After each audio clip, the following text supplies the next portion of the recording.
Saudi itu sampai tahun 70-an ya, termasuk negara miskin.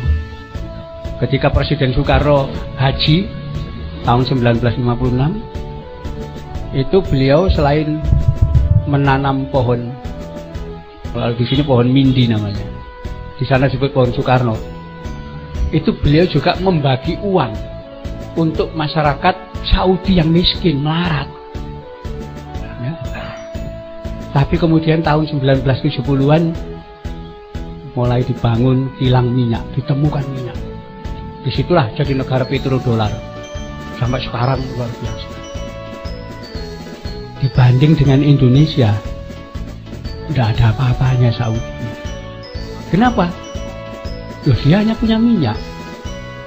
Indonesia minyak berlimpah ya. Tambang emas ada, intan berlian ada, aluminium, uranium, apapun ada di Indonesia. Yang di Saudi, di tempat lain tidak ada ya. Itu baru yang di dalam tanah, belum yang di atas tanah. Kayu-kayu di Indonesia itu ratusan juta harganya, mulai kayu eben, kayu cendana, kayu gaharu, itu nggak ada di dunia lain ya. Belum namanya rempah-rempah ya. Sampai awal abad 14 ya, tahun 1440-an, Eropa yang negara miskin beramai-ramai mencari India. Kenapa? Karena dalam berita rempah-rempah, emas dan seterusnya itu ada di India. Disitulah dicari sampai tahun 1498 Portugis untuk pertama kali datang ke India, ke Calicut, dipimpin Vasco da Gama. Ternyata di India tidak ada kekayaan ya. Baru kemudian ditemukan, ternyata bukan di India kekayaan itu, tapi di sebelah timurnya India. Ya di sini timur India, karena itu disebut India Timur, apa, kepulauan. Itulah Portugis pertama kali tahun 1511 menaklukkan Malaka ya, dan seterusnya kan. Nanti akan disambung Belanda dan seterusnya. Itu negara-negara miskin datang ke sini hanya untuk ngerampok. Kenapa? Nggak ada kekayaan kayak Indonesia ya. Silakan itu dibuka nanti peta mineral ya. Hanya Indonesia yang punya sumber daya mineral berlimpah, tidak ada duanya di dunia. Itulah sampai Belanda menggunakan istilah divide et impera, diadu domba dulu, perang antar umat, baru mereka menguasai, dikeruk kekayaan ya.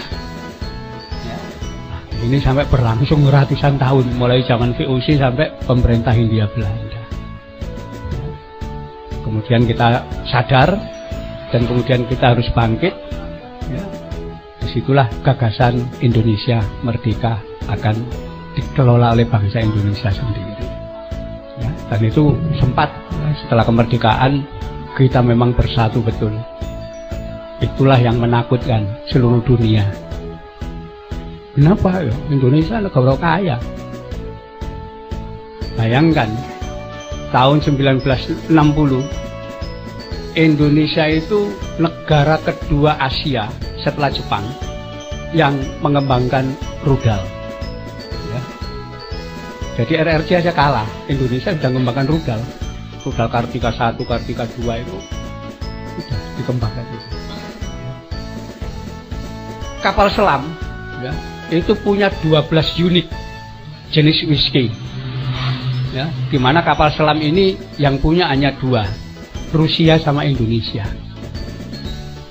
Semua ketakutan. Ketika perebutan Irian itu Belanda masih menggunakan pesawat bolang-baling, kita sudah pakai MiG-21. Takut semua. Kenapa kalau kita bersatu kok? Termasuk nggak hanya Israel itu udah Asian Games, Israel gak diundang. Dan berani ya, ketika diprotes oleh Komite Organisasi Olahraga Dunia, Bung Karno jawabannya sederhana aja. Israel itu negara penjajah, tidak akan diundang. Akhirnya Indonesia dikenai sanksi, ya keluar sekalian. Disitulah tahun 64 membuat Ganevo. Ya. Jadi seluruh dunia diundang kecuali Israel. Kenapa? Yang kepenjajah. Bahkan tahun 61 Bung Karno mengeluarkan peraturan presiden, Kepres, pembubaran organisasi Yahudi Internasional, Freemason beserta derivat-derivat. Gitu.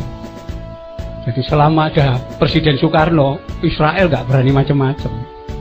Setelah Bung Karno jatuh tahun 67 baru perang Arab Israel.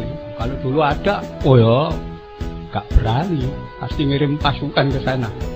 Jadi kita betul-betul mengerikan kalau Indonesia sudah bersatu. Ya, kita bayangkan tahun 57 Presiden Soekarno berani melakukan nasionalisasi. Perusahaan-perusahaan Belanda diambil alih, gabungkan dengan Permina dulu namanya. Di Belanda itu punya perusahaan BPM sama Shell. BPM itu Batak Petroleum Maskapai. Yang Shell itu kerjasama Belanda dengan Amerika. Itu diambil alih sama sekali, gabung ke Pertamina. Kemudian ini ketika Garuda Indonesia itu dibentuk, itu sumbangan dari masyarakat Aceh, 3 pesawat. Habis itu sama Bung Karno, KLM perusahaan pesawat Belanda diambil, dimasukkan jadi armadanya Garuda. Semuanya, radio Nirom jadi RRI macam-macam semua diambil.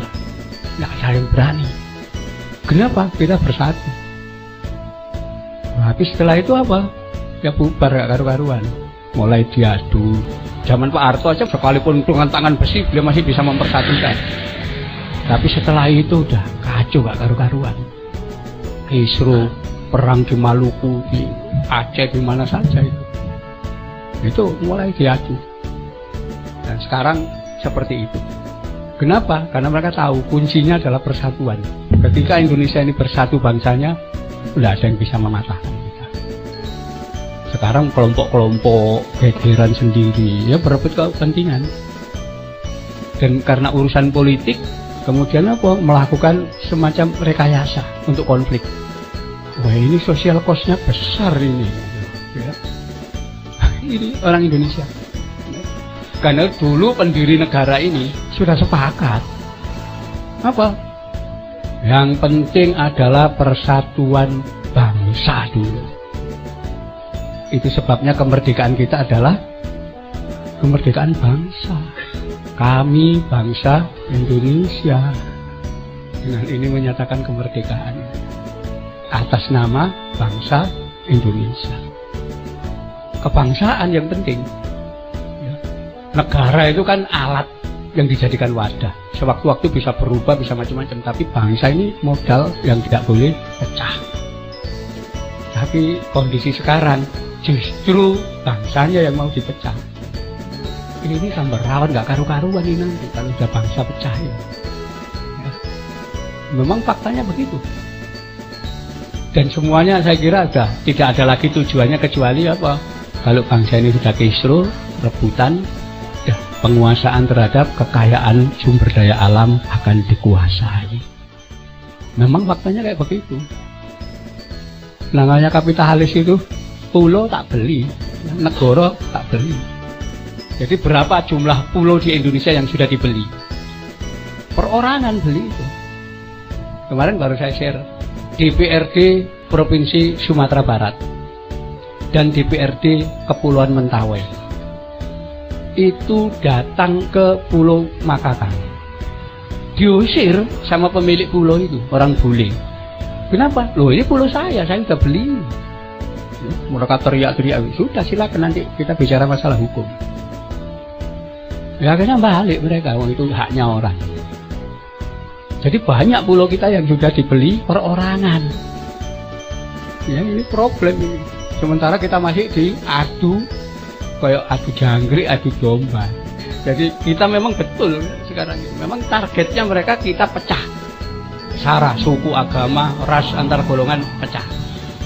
Agar mereka bisa menguasai semua wilayah. Jadi targetnya memang tidak ada lain.